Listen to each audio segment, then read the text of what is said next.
మరి అవి నీవేనా? ఎంతో మంచి పని చేసినావయ్యా. ఇలాంటి వాళ్ళు యుగాలకు ఒకరు ఉంటానయ్యా. నిజమేనయ్యా. మీసాలు లేకున్నా గానీ మీసాలు ఉన్న వాళ్ళని కూడా వంకించావయ్యా. సూపర్ అయ్యా. 3,000 4,000 కూడా 3,000 4,000 టికెట్లు రేట్లు పెడితే కూడా అన్న మనకు ఫిరీలో సినిమా చూపించండు. అంతా ఊరుస్తున్నారు.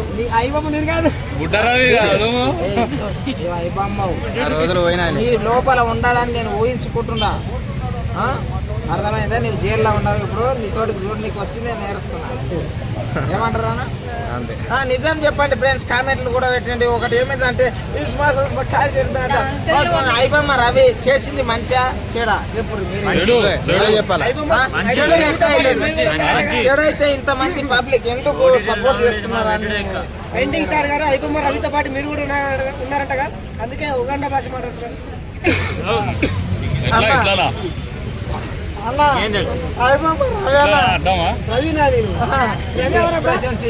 నువ్వు రవివి ఎన్నో వేల మందికి ఫ్రీగా సినిమాలు చూపించిన దేవుడివి. సరేనా? ఇప్పుడు నువ్వు జైల్లో ఉన్నావు, నేను వచ్చిన. సరేనా? ఓకేనా? నువ్వు ఎంత మంచిగా నువ్వు మాకు 2,000 3,000 4,000 5,000 టికెట్ రేట్లు సినిమా హీరోలు ప్రొడ్యూసర్లు పెడితే మా కోసం 100 రూపాయలు కూడా ఖర్చు లేకుండా ఖాళీ టాటాతో చూపించిన దేవుని అన్నా. కానీ నువ్వు చేసిన తప్పనా జరా ఏంటంటే రూల్స్ వైజ్గా చేయాల్సింది పోయి నువ్వు రూల్స్ అతిక్రమించి చేసింది.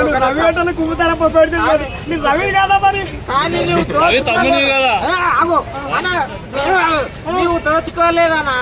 మామూలు ఓళ్ళే దోచుకున్నారా?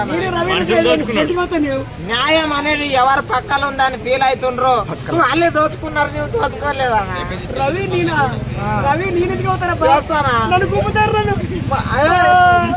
అరే రవి కుమార్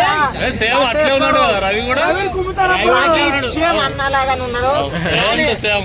నువ్వు రవిని నేనే అని పోయినావు అంటే దండేసి అందరూ అన్న శిల్పిలు కాదు బుర్ర కిందకే కాలు పైకి మీరు అనుకుంటారు. అన్న చేసింది అన్నని అసలు ఎవరు పట్టుకునికే మన తెలంగాణ పోలీసు వాళ్ళు తోపులు మంచిగా పట్టుకున్నారు. కాకపోతే ప్లాన్ వేసిండ్రు, వాళ్ళు సక్సెస్ అయింది. అందుట్లో మెయిన్ ఇంపార్టెంట్ భార్యను చేసుకునేటప్పుడు నీ మాట వినేటోళ్ళని చేసుకునే రాదా అన్న?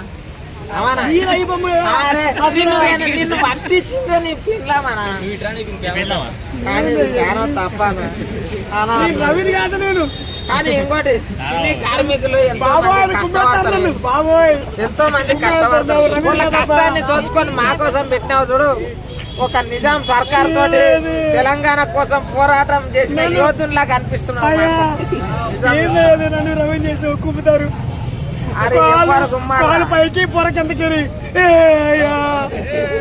ఈయనకి నేను మంచి క్యారెక్టర్ ఇచ్చిన, ఆ క్యారెక్టర్ తప్ప అంటున్నాడు. అరే అసలు ఆ క్యారెక్టర్ లో జీవించాలంటే ఒక ఠాగూర్ సినిమాల చిరంజీవి గారు అలాంటి చిరంజీవి మొన్న వచ్చి మా కొడుకు గేమ్ చేంజర్ సినిమా పేలగానికి కారణం నీవే అని అంటున్నాడు రా. నిజంగా చెప్పాలంటే ఐబమ్మ రవి చేసింది ముమ్మాటికి అది తప్పే. కాకపోతే హీరోలు ప్రొడ్యూసర్లు చేసింది కూడా దోపిడీ, అది తప్పే. వాళ్ళు లీగల్ గా చేసిర్రు. చెప్తానా వివరంగా చెప్తా అన్నా. ఇగో పుష్ప సినిమా, పుష్ప ఎందుకు లేదు సినిమా పేర్లు ఎందుకు, ఊకే బాహుబలి కూడా ఉన్నాయి అన్ని. ఇక ఒక్కొక్క హీరో ఫ్యాన్స్ ఫీల్ కాకుండా చెప్తున్నా. సినీ అభిమానులు సినిమాకు రాకుండా చేసిందే హీరోలు ప్రొడ్యూసర్లు. ఎట్లా చెప్పున్నా? హీరో ఒక్క సినిమా 200 కోట్లు పెట్టి తీసేది ఉంటే 100 కోట్లు హీరోకి అవసరమా? రాజమౌళి కూడా పైరసీ చేశాడుగా. చెప్తానా? రాజమౌళి డైరెక్టర్ కూడా పైరసీ చేశాడు. రాజమౌళి మొన్న చెప్పిండు వాడేమన్నా సంఘ సేవ అంటున్నాడు కదా. మీరేం సంఘ సేవ చేసిండ్రు సార్? 5,000 6,000 టికెట్లు పెట్టి సంఘసేవ మీరేం చేశారు సార్? ఇప్పుడు రవి చేసింది తప్పే. ఆయనకు తగిన శిక్ష కోర్టు వేస్తుంది, ఇడిచిపెట్టండి. కాకపోతే ఒకరు చెప్తున్నా, ఆయన ఒకరి శ్రమను దోపిడీ చేసి వేరే వాళ్ళకి పెట్టడం అది ఒకటి తప్పే. కానీ పుత్తర్ సనం నేను పెయింటర్ నానా, పుత్తంతా పెయింట్ వేసి 1000 రూపాయలు వస్తుంది. 1000 రూపాయలు వస్తే ఒక నాకు ఇష్టమైన సినిమా హీరో సినిమా రిలీజ్ అవుతుంటే నేను ఆ సినిమాకు పోదామని నా భార్య నేను మా ఫ్యామిలీతో అందరం కలిసి పోదాం అనుకుంటే 5-6 వేలు ఖర్చు అవుతున్నాయి. ఒక్కొక్క టికెట్ రేటు మొన్న ఓజీ కానీ పుష్ప 2 కానీ ఇంకోటి బాహుబలి 2 కానీ ఇటువంటి సినిమాలకు ఎంతనన్నా టికెట్ రేటు? వారం రోజుల తర్వాత ఆగండి. వారం రోజులు ఎవరైనా ఇష్టమైన హీరో సినిమా ఎప్పుడు చూడాలనుకుంటారు చెప్పానా? రిలీజ్ అయిన రోజు చూడాలనుకుంటాం. 150 రూపాయలు టికెట్ ఉంటే 250 తీసుకో. ఎందుకంటే నువ్వు పెట్టుబడి పెట్టినావు. నిన్ను ఎవడు పెట్టమన్నా లక్షల కోట్లు ఆ పైసలు కూడా తినబోయి. రాజమౌళి కూడా పైరసీ చేశాడు. రాజమౌళి పేరు కూడా కేసు పెట్టాలి మరి. రాజమౌళి పైరసీ చేశాడు కదా. మొన్న దేవుణ్ణి కూడా మా దేవుళ్ళని హిందూ దేవుణ్ణి మా ఆంజనేయ స్వామి, నా పేరు ఆంజనేయ స్వామిని కొలుస్తా. అటువంటిది ఆయన నడిపించేది అన్నట్టు. మరి వాళ్ళు కాకుండా ఇంకెవరు నడిపిస్తారు? అంటే సినిమాలకు ఇట్లా కోసం మీరు వాడుకుంటున్నారా మా దేవుళ్ళని? ఇగో ఒకటి దేవుళ్ళు అంటే మీకు నమ్మకం లేకపోతే లోపల పెట్టుకోండి. ఇంకోటి చెప్పడం కరెక్టే. ఇప్పుడు కొద్దిగా ఏమైనా ప్రాబ్లం వచ్చినప్పుడు నీ అమ్మ దేవుడు ఉన్నారా లేదా అని అనుకుంటాం. కాకపోతే మరి నీవు ఇప్పుడు మిమ్మల్ని చూసి కొంతమంది ఇన్స్పిరేషన్గా తీసుకునేటోళ్ళు ఉంటారు కాబట్టి మీరు అలా బహిరంగంగా అనడము జర కరెక్ట్ కాదా అని అనుకుంటారు సార్. ఇక హీరోల మట్టుకు వస్తే ఒక్కొక్కరికి 200 కోట్లు 100 కోట్లు. అరే సినిమాలకు చిన్న పోయి అది ఏమిటి కెమెరాలు మోసేటోళ్ళకు, ఇంకోటి చిన్న క్యారెక్టర్లు చేసేటోళ్ళకు, విలన్లకు, ఇంకోటి గోళ్ళకి ఎంత తెలుసా? 500 400. నూనె ప్యాకెట్ కూడా రాదు అయితే. నిజంగానా? అసలు ఏమేదానా ఇది నిలువ దోపిడి అన్నారా దీన్ని? ఇటువంటివి అంటే మేము నేరం చేసినట్టు. చాలా తప్పండి. ఒకటి మాత్రం చెప్తా ఉంటా నేను, న్యాయంగా సినీ ఇండస్ట్రీలు కూడా న్యాయంగా రేట్లు పెట్టి ఒక పాప్కార్న్ రేట్ ఎంత ఎప్పుడు బయట గిడ ఎంత గిట్ట 10 రూపాయలు 20 రూపాయలు అంత సీన్ లేదు. 30 ఓకే. ఆడెంత గిట్టారు సినిమా థియేటర్ అంటే సినిమా థియేటర్లో ఏసీ నీకు కూలింగ్ వేసి అంటే మనం సినిమా టికెట్ తీసుకోమా? ఆడ రేటు మళ్ళీ ఎప్పటికీ 5,000 2,000 పెట్టాలి. మరి ఎందుకు 100 రూపాయలు పెట్టడం తీసుకోవాలి?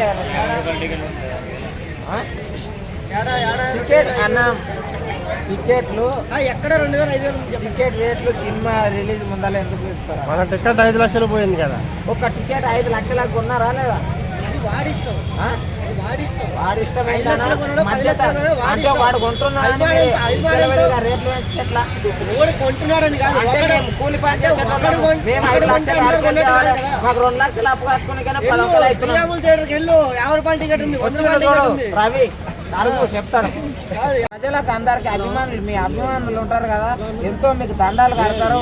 మీకోసం ఇండ్లల్లో వాళ్ళ అమ్మనాయనలను కొట్టి టికెట్లు కొని చూస్తారు కాబట్టి వాళ్ళ కోసం మీరు రేట్లు అందుబాటులో పెట్టండి.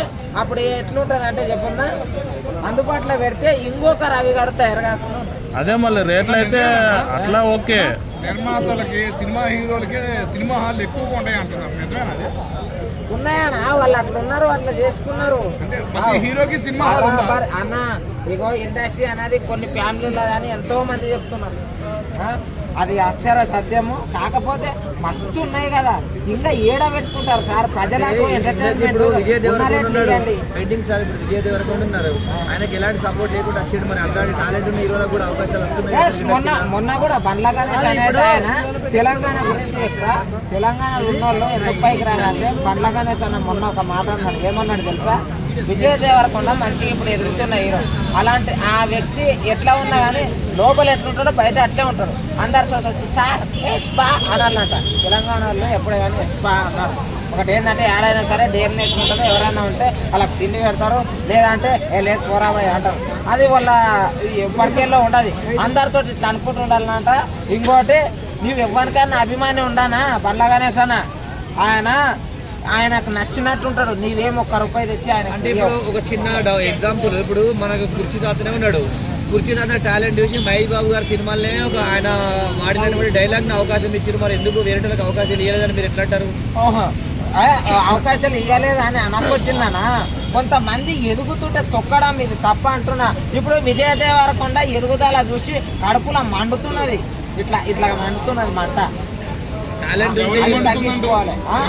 మొన్నప్పుడు ఇండైరెక్ట్ గా వచ్చి చెప్పే కదా, కొంతమంది వాట్సాప్ ఆయన ఇష్టం వాట్సాప్ అంటాడు, ఫేస్బుక్ అంటాడు, ఎక్కడంటే ఇగో 4 అక్షలు కూడా అంటాడు. మరి వాట్సాప్ అనేది ఆయన తప్పించి ఇంకెవరు అంటారు? మరి లాస్ట్ మూమెంట్ లో ఇప్పుడు మీరు ఐబొమ్మ రవికి ఏం చెప్పగలుగుతారు? ఐబొమ్మ రవికి ఒకటే చెప్తున్నా, కోర్టు ఏం శిక్ష చేస్తే దాన్ని అనుభవించండి. ఇంకోటి గవర్నమెంట్ కూడా అలాంటి వ్యక్తులని ఉపయోగించుకొని మంచి మంచి పెద్ద పెద్ద క్రిమినల్లను పట్టుకునేట్లాగా ఆయనను ఒక మంచి జాబ్ ఇచ్చి పెట్టుకుంటే నిరుద్యోగులు కూడా ఇలాంటి పనులు చేయకుండా అమ్మో ఇటువంటి. గవర్నమెంట్ ఇచ్చేదేమో 50,000, 1,00,000, 2 లక్షలు జీతం ఉంటుంది, కానీ ఆయన ఇప్పుడు ₹1,00,000 అలవాటు పడ్డారు. మరి గవర్నమెంట్ దగ్గర జాబ్ చేస్తారా? ఒక వ్యక్తి చెడిపోనికి కారణము కొంతమంది చెడు చేస్తుంటే దాన్ని చూడలేకపోతే అర్థమైందా? మళ్ళీ ఇంకోటి, ఇప్పుడు ఆయన మన ఇండియన్ కూడా కాదు ఇప్పుడు, ఎందుకంటే సిటిజన్షిప్ లేదు కాబట్టి మరి ఏ విధంగా చేస్తారు? ఏ విధంగా అంటే వేరే దేశం కూడా అయినా గౌరవించి ఒకటి చేయాలి. ఏంటంటే చెప్పున్నా, నువ్వు చేసింది తప్పు కాబట్టి దానికి తగిన శిక్ష అనుభవించు, తర్వాత మారు అని చెప్పాలి. రవి ఒక్కడే ఉండడా, ఇంకెవరైనా ఉండాలంటావా? ఏమో తెలియదు, నేను ఆ గ్రూప్ లో ఉన్నాను. యాడ్ చేసుకో గ్రూప్ లో గట్టినే ఉన్నాయేమో. ఏదో ఆయన అనుభవంలో పెడితే మేము కూడా అన్ని రేట్లు ఉన్నది చెప్తాను. మా ఫ్యామిలీకి చెప్తానా, ఒక రోజు ఒక సినిమా రిలీజ్ అయింది, పెద్ద హీరో అది. ఆ సినిమాకి ఫ్యామిలీతో పోదామని మా భార్య అన్నది. మేము టికెట్లు బుక్ చేయడానికి పోతే మొత్తం ప్యాక్ అయిపోయినాయి 4 రోజుల ముందే. ప్యాక్ అయిపోతే ఏమైందంటే ఎవరితో అడుగుదాం కొందామని సినిమా థియేటర్ కాడికి కూడా పోయి అడిగితే తెలుసా 2,000, 3,000 చెప్తారు. వాయమ్మర్ నాయన అని చెప్పేసి మా ఇంటికాడికి పోతే నీ ముఖానికి సినిమా చూపిస్తావా అని భార్య భర్తల మధ్య కూడా గొడవలు అవుతున్నాయి సినిమా టికెట్ రేట్ల మధ్య. అంటే అప్పుడు ఐబొమ్మ ఓపెన్ చేసినావు ఏంది? ఐబొమ్మ ఓపెన్ చేసినా రేపటికి ఆగే వస్తుంది అని చూపించిన. అందుకోసమని ఇప్పుడు ఏంటంటే దీన్ని బట్టి సినీ పెద్దలు కానీ గవర్నమెంట్ కానీ ఏమి చేయాలంటే రేట్లు అందుబాటులో పెట్టి ఒక సినిమా రిలీజ్ అయినప్పుడు ఒక 200, 150 ఇచ్చినా తప్పలేదు, కానీ మరీ వేలల్లో పోతారు. అయితే మీరు సీఎం గారికి ఒక రిక్వెస్ట్ పెట్టండి. పెయింటింగ్ స్టార్ సీఎం గారికి ఒక రిక్వెస్ట్ పెట్టండి. సాధారణ ఒక రిక్వెస్ట్ చెప్పండి మీరు మీడియా ముఖంగా.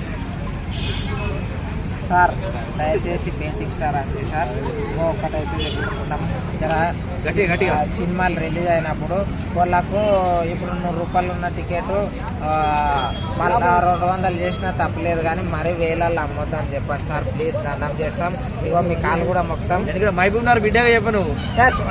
అట్లనే కాదన్నా, ఇగో పెద్దోళ్ళు పెద్ద స్టేజ్లో ఒకటి మనల్ని పాలిస్తున్నారు కాబట్టి పాలిస్తున్నారంటే మనల్ని మనం ప్రజా ప్రతినిధులలో వాళ్ళకి ఒక రిక్వెస్ట్ సార్, సినీ పెద్దలకు కూడా ఒకటి రిక్వెస్ట్, మీరు మంచి సినిమా టికెట్లు మీరు తగ్గిస్తే సినిమాలు చూస్తాం. మేము రవిని కూడా సపోర్ట్ చేసింది, ఎందుకంటే సపోర్ట్ చేయడం కూడా తప్పే, కాకపోతే ఆయన ఏం బెట్టింగ్ యాప్స్ మరి ఇప్పుడు రవిని సపోర్ట్ చేస్తే మరి చెడ్డి గ్యాంగ్ కూడా సపోర్ట్ చేయాలి. మీరు చెడ్డి గ్యాంగ్ ని ఎందుకు చేస్తాం? దొంగ కదా రవి, అది ఇది చేస్తున్నారు, అది తప్పు. దోదలాలు చేస్తున్నారు కదా వాళ్ళు కూడా పైసలు. ఒకటి అది తప్పు, అది క్షమించారని నేరం. ఇళ్ళల్లో జొర్రి మరి అట్లా చేయడం తప్పు.